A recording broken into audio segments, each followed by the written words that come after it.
With the 6th pick of the 2024 MLB Draft, the Kansas City Royals select Jack Caglianone, a two-way player from the University of Florida. The St. Louis Cardinals have the next pick. Oh, I pay attention to things. Drafted as a two-way player after winning the 2024 John Olerud Award given to the best two-way player in college baseball. They are not asking Jack Caglianone, who's got incredible power, to put away his pitching repertoire.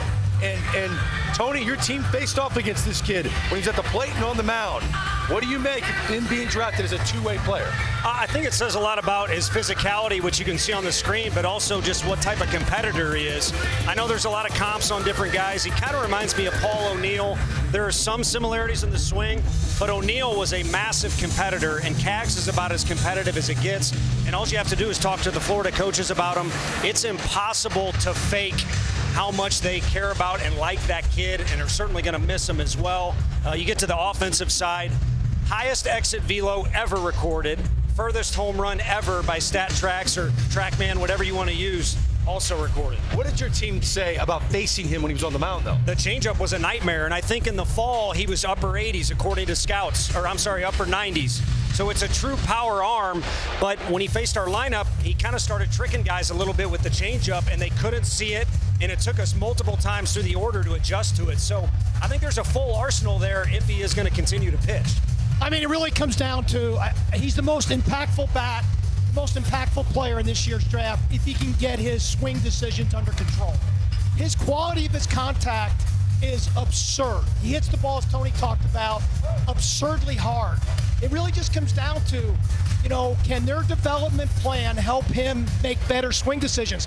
I'm not saying that he has to have massive changes, just some more. If his strikeout rate goes down just a little, I do think we can get fooled in college with swing decisions because he had no one around him to protect him.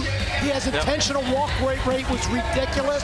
But I will tell you, they just drafted an aircraft carrier, and they were so fortunate that he fell to them. I'll tell you what, the highest upside in the whole draft is this guy. He's the most interesting character in the whole draft. And to me, the swing rate, I don't even worry about. He's better already today. He's going to play with better players he's ever played with in his whole life. And he's going to have people around him. I'm sorry, but he didn't have to get to the big leagues right now to have better hitters around him. He's going to be with older guys that are able to make sure he's going to get pitches to hit. The intriguing part is the Amsinger effect. Is he going to be like a guy that you can say, hey, it's a 7-1 game, give me 3 innings? I don't think you give up on the pitching. Well, let me ask you. I love it. I love the fact that they're going to let him throw. Why does he have to be a mop-up man? Like, you brought up a changeup. He doesn't have to have a changeup if he's a fastball slider guy. Oh, he can be. Well, Ohtani. He can be a guy that comes into a game that counts. Well, that and also Ohtani has showed us what he can do. The frustration for me with minor league baseball has always been if a kid signed and he went to college, he's doing both. So then we get into pro ball and they go, no, you can't do that. Shohei Ohtani has changed everybody's thinking. I'm sorry, he's doing it at a level that has never, ever been thought of, and he's doing it at a high rate. So I think you've got to let this guy play it out. And I thought to you with this, Tony, you've been around enough kids and enough athletes that if you take something away from them, then maybe you don't get the same athlete.